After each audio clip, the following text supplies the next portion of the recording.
Assalamualaikum warahmatullahi wabarakatuh. Alhamdulillahi rabbil alamin wal aqibatu lil muttaqin wassalatu wassalamu ala asyrafil anbiya'i wal mursalin wa ala alihi wa sahbihi ajma'in. Amma ba'du.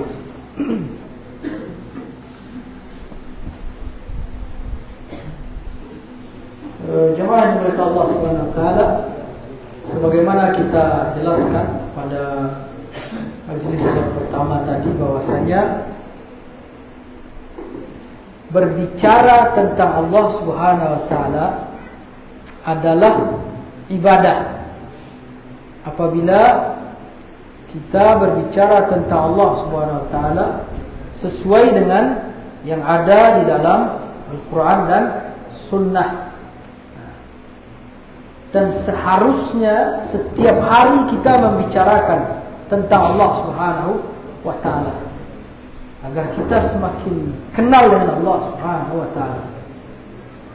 Nah, sebagaimana berbicara tentang Allah Subhanahu wa taala adalah ibadah apabila sesuai dengan Al-Qur'an dan Sunnah, maka kebalikan dari itu, berbicara tentang Allah Subhanahu wa taala tidak sesuai dengan yang ada dalam Al-Quran dan Sunnah adalah dosa dan hukumnya haram. Dan itu namanya dalam Al-Quran surat Al-A'raf ayat 33 berbicara tentang Allah tanpa ilmu. Wa antaqulu 'ala Allahi ma la ta'lamun. Tidak boleh, diharamkan oleh Allah Subhanahu wa taala. Membicarakan Allah Subhanahu wa taala tanpa ilmu haram, dilarang. Membicarakan Allah Subhanahu wa taala di atas ilmu adalah ibadah dan disuruh oleh Allah Subhanahu wa taala. Dan sebuah kemuliaan. Bahkan kemuliaan majlis ilmu itu adalah orang yang hanya menumpang duduk saja, tidak ada sebelumnya dia berniat ingin hadir di majlis ilmu, hanya menumpang duduk saja, dengan syarat dia tidak mengganggu orang yang belajar, Allah masukkan orang itu ke dalam pahalanya sama dengan orang yang duduk. Nah, seperti itu. Subhanallah. Jadi kaidah yang pertama adalah wajib bagi kita menetapkan makna asli dari Al-Quran dan Sunnah sesuai dengan bahasa Arab yang jelas. Berarti haram hukumnya merubah makna dalil, baik Al-Quran ataupun Sunnah Nabi Sallallahu Alaihi Wasallam. Baik. Ini kaidah yang pertama. Kaidah yang pertama ini adalah kaidah yang mencakup al-asma was sifat. Kedua-duanya masuk di situ. Baik berbicara tentang nama Allah atau berbicara tentang sifat Allah, semuanya harus mengacu kepada Al-Quran dan hadis dan dengan makna yang asli, tidak boleh dirubah. Ketika Allah mengatakan nama Allah itu adalah 99, Nabi mengatakan tis'atan wa tis'in, mi'ata illa wahidin. Harus kita katakan berapa? 99. Tidak boleh kita katakan 9 atau 90. Harus kita katakan sebagaimana yang dikatakan oleh Nabi SAW, tidak boleh dirubah. Begitu juga dengan sifat Allah Subhanahu wa taala. Nah, kemudian kaidah yang kedua. Kaidah yang kedua ini, kata Syekh Ibnu Utsaimin, ini khusus dalam perkara al-asma, nama-nama Allah Subhanahu wa taala.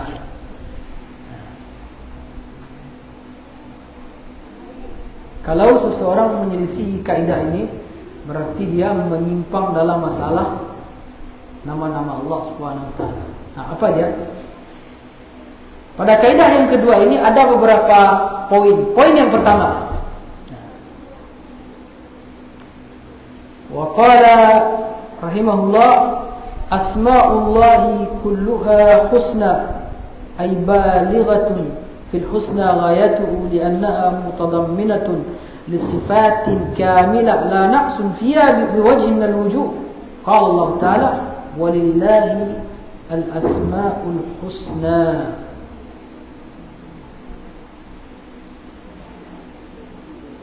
Poin yang pertama dalam masalah kaidah, dalam masalah asma, bahwasanya semua nama-nama Allah itu husna. Husna itu bahasa Arab, bahasa kitanya baik. Jadi tidak ada nama Allah itu yang buruk. Berbeda dengan nama makhluk.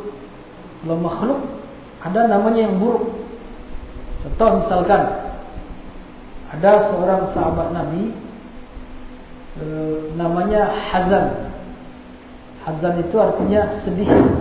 Itu kan buruk itu. Diganti oleh Nabi SAW menjadi Sa'id. Sa'id artinya bahagia. Kenapa terjadi ada kesalahan, terjadi nama makhluk ada yang buruk? Karena kebodohan orang yang memberi nama. Ada yang memberi nama anaknya Fir'aun. Ada, kan? Kenapa diberi nama Fir'aun, Pak? Itu udah disebut dalam Al-Quran. Walaupun dalam Al-Quran maksudnya itu bukan baik. Allah sedang menerangkan tentang orang jahat, namanya Fir'aun, ya kan? Abu Lahab ada dalam Al-Quran, tapi itu Abu Lahab, tidak boleh kita beri nama anak apa? Abu Lahab. Begitu juga dengan memberi nama anak dengan nama tokoh-tokoh sesat seperti Firaun, kan? Haman, Abu Lahab, Abu Jahal, Hitler, ya kan? Bangga memberi nama anak Hitler. Tidak boleh, harus diganti. Dan itu sunnahnya. Kalau ada orang punya nama buruk, sunnahnya adalah diganti dengan nama yang baik. Sebagaimana Nabi SAW mengganti nama sahabat yang buruk dengan yang baik. Nah, itu boleh dan disunnahkan. Berpahala melakukannya. Nah, kaidah dalam nama Allah Subhanahu Wa Taala, semua nama Allah itu adalah nama-nama yang baik. Semua nama yang 99 itu, semuanya adalah nama-nama yang husna. Bahasa kita baik artinya. Maksudnya apa? Baik di sini apa maksudnya?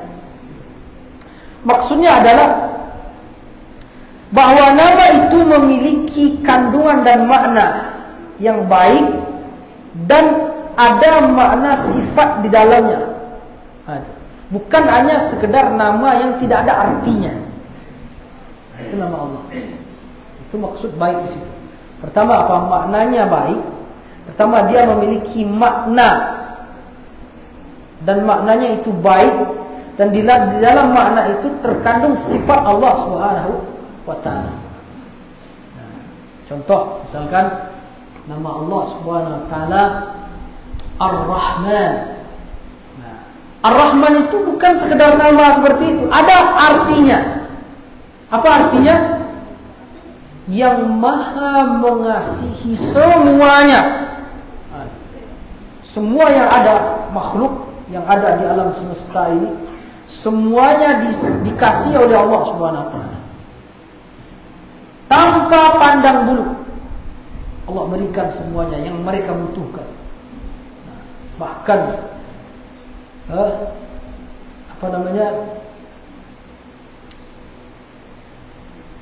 kalau ada makhluk Allah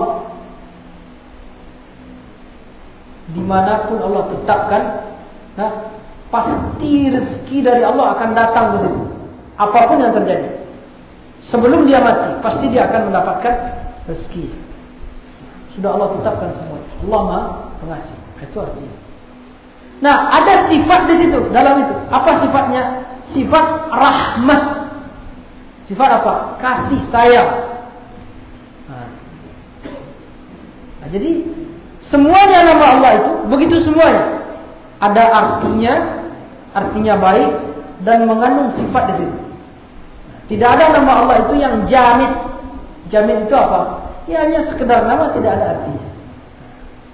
Contoh misalkan nama orang Indonesia, ya kan? Supardi, ya kan? Supardi hanya sekedar nama, kan tidak ada artinya ditinjau dari bahasa manapun. Nah, nama makhluk ada seperti itu. Tapi kalau nama Allah Subhanahu Wa Taala semuanya memiliki arti, tidak ada yang tidak memiliki arti. Nah, dan sebaiknya kalau kita memberi nama anak, nah, berikan nama yang husna. Apa arti nama yang husna itu? Artinya ada artinya, maknanya baik, dan ada makna sifat di situ. Nah, kenapa begitu? Karena mengandung doa. Setiap kali orang memanggilkan itu kepadanya, maka ada doa di situ. Dan sebaik-baik nama, kata Nabi SAW, yang diberikan kepada anak adalah Abdullah, kemudian Abdurrahman. Abdullah artinya orang yang menghambakan diri kepada Allah. Abdurrahman, orang yang menghambakan diri kepada Ar-Rahman. Atau kita berikan nama-nama, nama Nabi, atau nama para sahabat, atau nama orang-orang saleh. Nah, seperti itu. Jangan memberikan nama itu hanya karena merasa keren, ya kan? Pakai nama panjang-panjang, tapi artinya tidak ada. Sebaiknya seorang muslim memberikan nama kepada anaknya dengan nama yang islami kalau bahasa kita. Seperti itu. Kemudian ditambahkan nama ayahnya di belakang. Tapi kalau adat orang Indonesia ini, orang kita ya kan, memberikan nama kepada anak itu, satu orang itu bisa 5 namanya. Nah, kakak saya namanya Barlita Rosa Arweni Zano Ratma, 5 namanya, padahal orangnya 1. Ya kan, itu kebiasaan orang Indonesia. Tapi kalaupun seperti itu ya kan, kita ingin tetap saja kita berusaha memberikan nama yang baik. Nah, walaupun dikasih 6 namanya 7, tak apa sebenarnya, tapi tetap carikan makna yang baik. Nah, tapi yang sebagusnya nama itu cukup 1 kata saja. Muhammad. Siapa nama bapaknya? Arif. Berarti Muhammad bin Arif. Disingkat saja jadi Muhammad Arif. Kalau kurang kata orang migrasi harus 3 nama, tambahkan nama kakeknya belakang. Kakeknya siapa namanya? Hazim. Muhammad Arif Azim. Nah, itu begitu cara memberi nama itu benar. Nah, jadi dicarikan nama yang husna. Nah, jadi semua nama Allah adalah husna. Apa dalilnya? Allah SWT berfirman, "Walillahil asma'ul husna." Allah itu memiliki nama semuanya husna, baik semuanya. Jadi tidak ada nama Allah itu yang buruk. Nah, jadi kalau ada orang mengatakan nama Allah Kitmir, kan ada yang mengatakan nama Allah yang ke-100 itu Kitmir. Jadi kalau kita nanti berjumpa ada semacam kaligrafi, isinya Asmaul Husna dalam bulat-bulat, kemudian di tengahnya ada bulat besar, Kitmir bacanya. Nah, Kitmir itu apa? Jemaah Allah Subhanahu Wa Taala. Artinya itu dalam kisah riwayat Israiliyat, entah itu sahih atau tidak, ya kan? Yang jelas maksudnya di situ itu nama anjing Ashabul Kahfi. Menurut riwayat Israiliyat, ini bukan hadis Nabi SAW, ya kan? Nah, nama itu dianggapnya nama Allah. Berarti dia sudah menyelisih kaidah yang pertama. Apa kaidahnya tentang nama Allah itu? Husna. Nama Allah baik. Kitmir tidak baik. Berarti bukan apa? Itu bukan Asmaul Husna.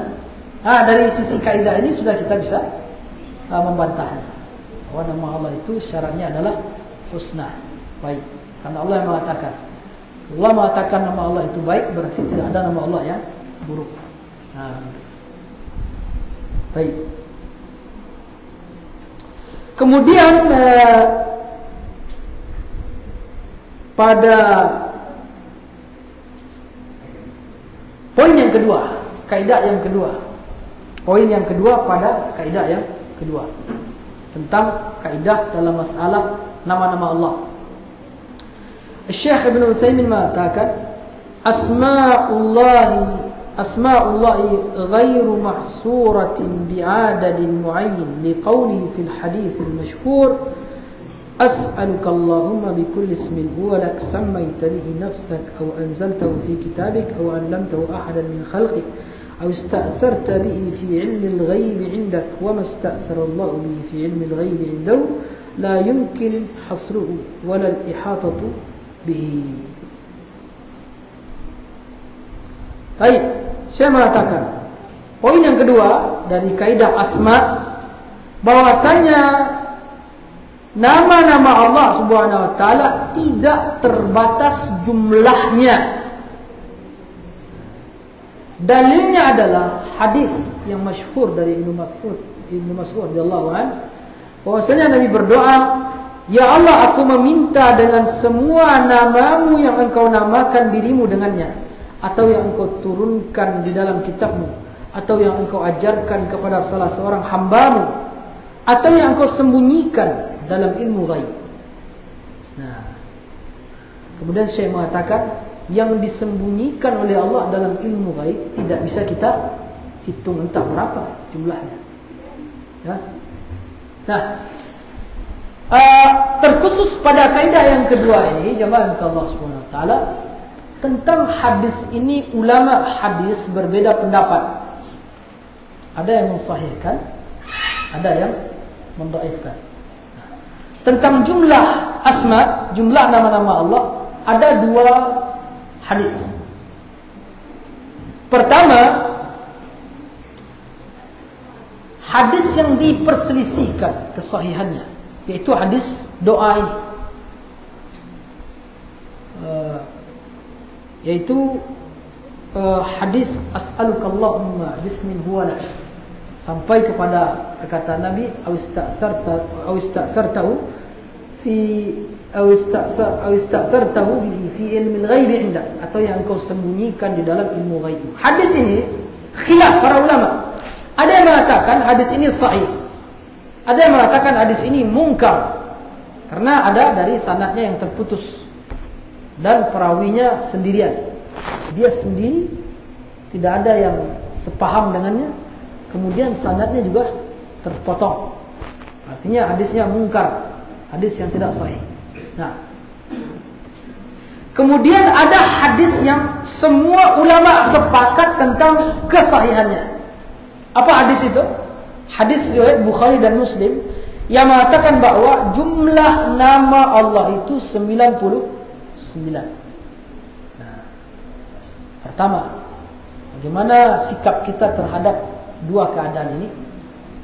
Pertama, ada hadis yang diperselisihkan. Yang kedua, ada hadis yang sepakat. Kemana kita pergi? Mana yang kita pilih?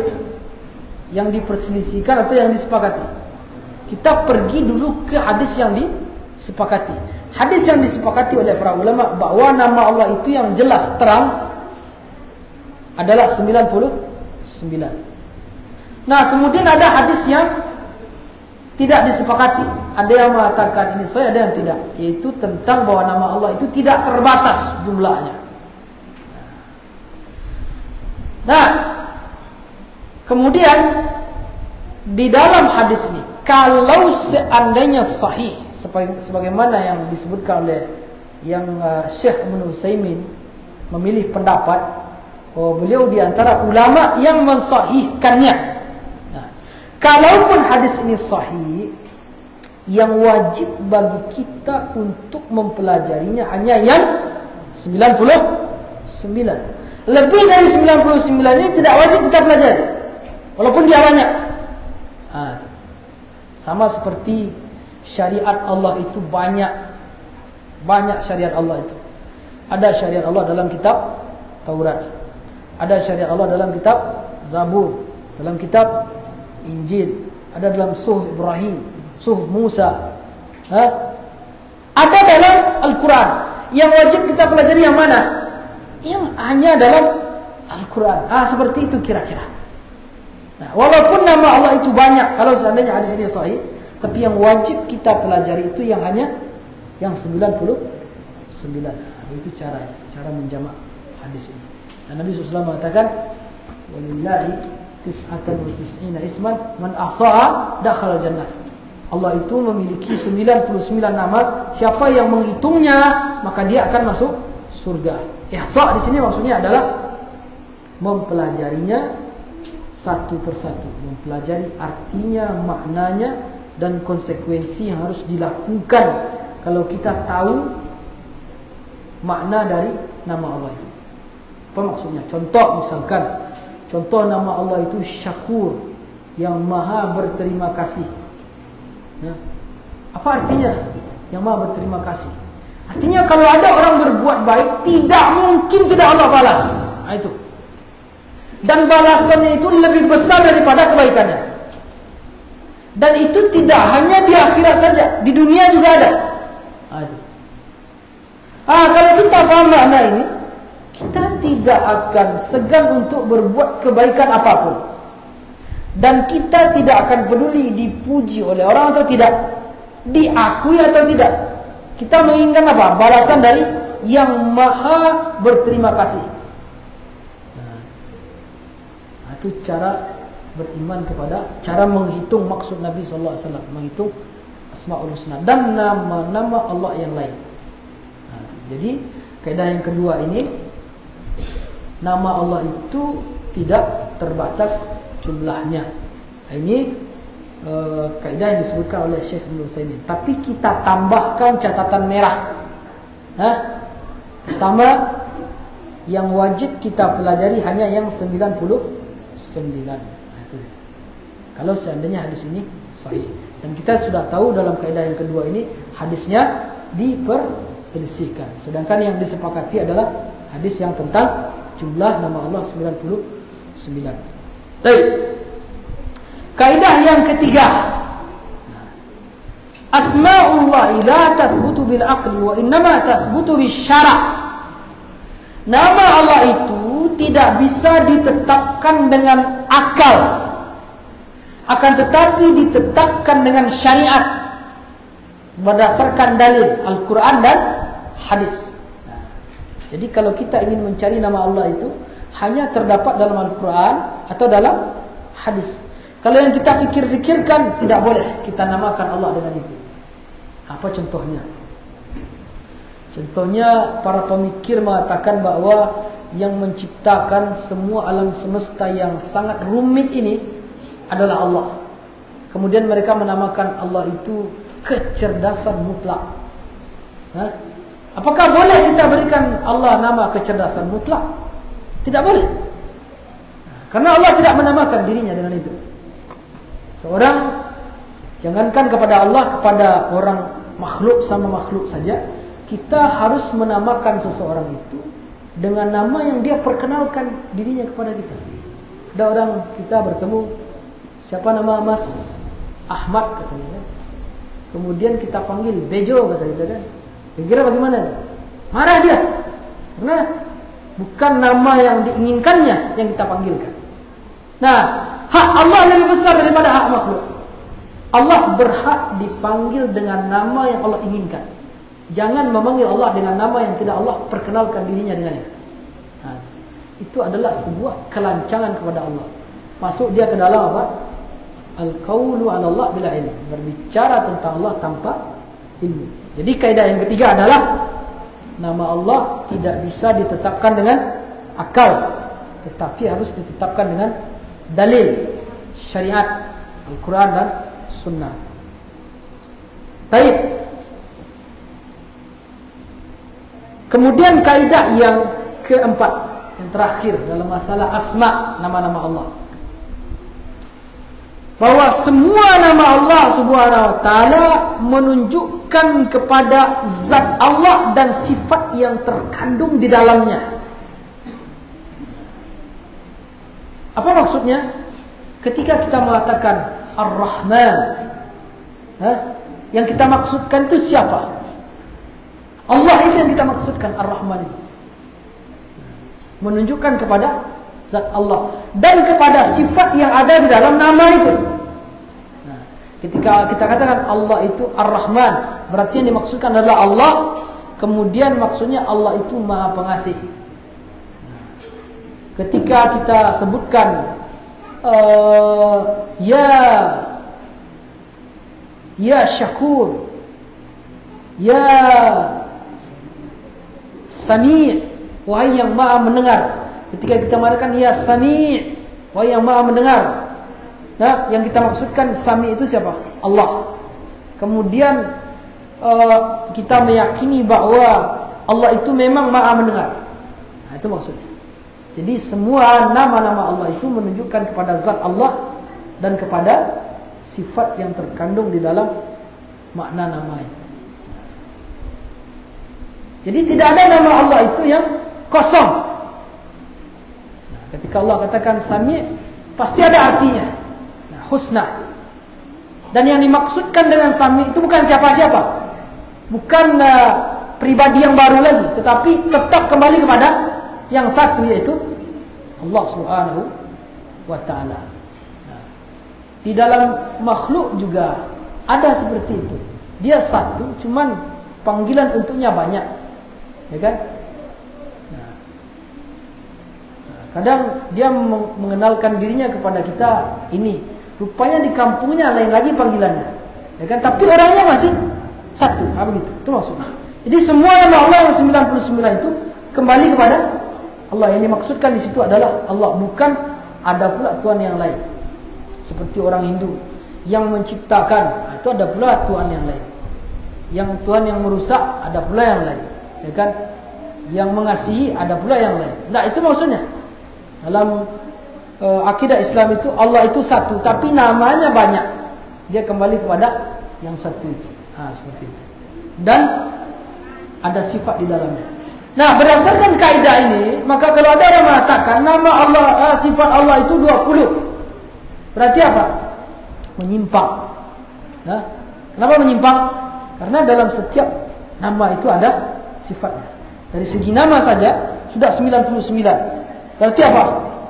Dari sisi nama sudah 99 sifat Allah Subhanahu wa ta'ala. Ditambah lagi dengan sifat-sifat yang tidak masuk ke dalam nama Allah. Banyak sifat Allah Subhanahu wa ta'ala. Jadi itu 4 kaidah dalam masalah asma. Kalau seseorang menyelisih 4 kaidah itu, berarti apa dia? Menyimpang. Tapi selagi dia lurus di atas kaidah itu, berdasarkan dalil-dalil kaidah yang dibuat oleh para ulama dari dalil-dalil Al-Quran dan Sunnah, berarti dia masih berada di jalan yang benar.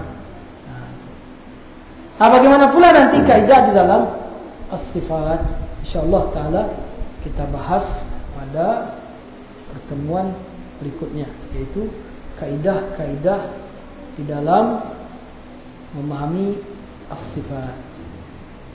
Wallahu ta'ala a'lam. Kita cukupkan sampai di sini, semoga bermanfaat. Wallahu ta'ala a'lam. Silakan kalau ada pertanyaan. Kalau tidak ada pertanyaan, langsung kita tutup karena goreng sudah dihidangkan.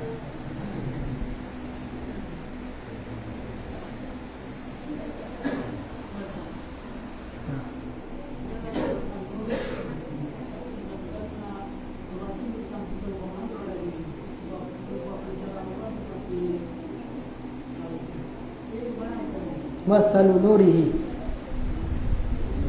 nur Allah, ya kan? Nur Allah itu namanya idafah tasyrifiyah, bukan nur tentang zat Allah Subhanahu wa ta'ala. Al-Quran juga dinamakan dengan nur Allah, cahaya Allah, cahaya hidayah, nur dari Allah Subhanahu wa ta'ala.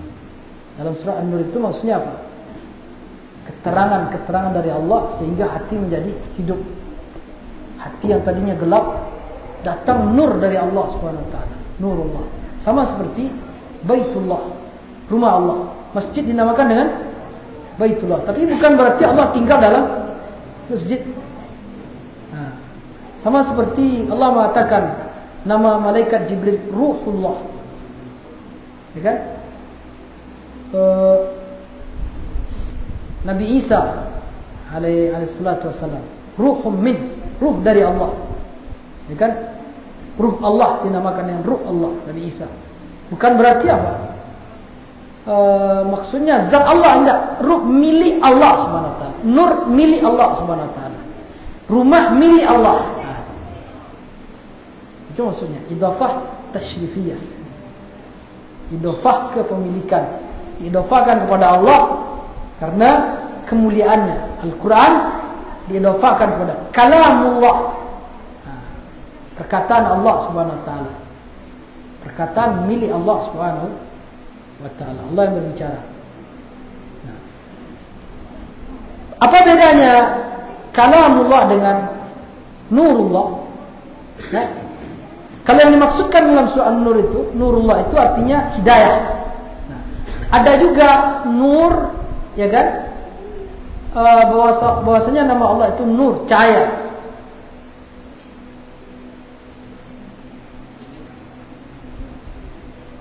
Dalam artian bahwa seperti Nabi SAW mengatakan bahwa Allah Subhanahu Wa Taala dihijab oleh nur, ya kan?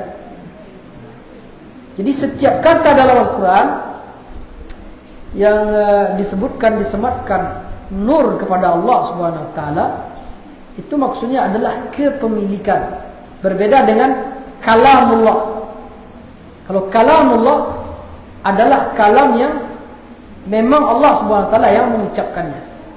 Seperti itu yang diyakini oleh Rasulullah SAW, para sahabat, para tabi'in. Bukan makhluk. Berbeda dengan idhafah bait kepada Allah, baitullah. Itu idhafah makhluk kepada Allah, kepemilikan. Bait, rumah yang Allah ciptakan.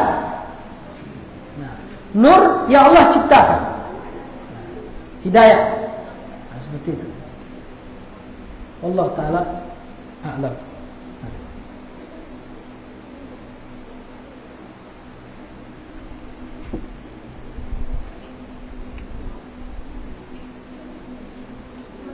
Baik, kita cukupkan. Subhanakallahumma wa bihamdika, asyhadu an la ilaha illa anta, astaghfiruka wa atubu ilaik. Assalamualaikum warahmatullahi wabarakatuh.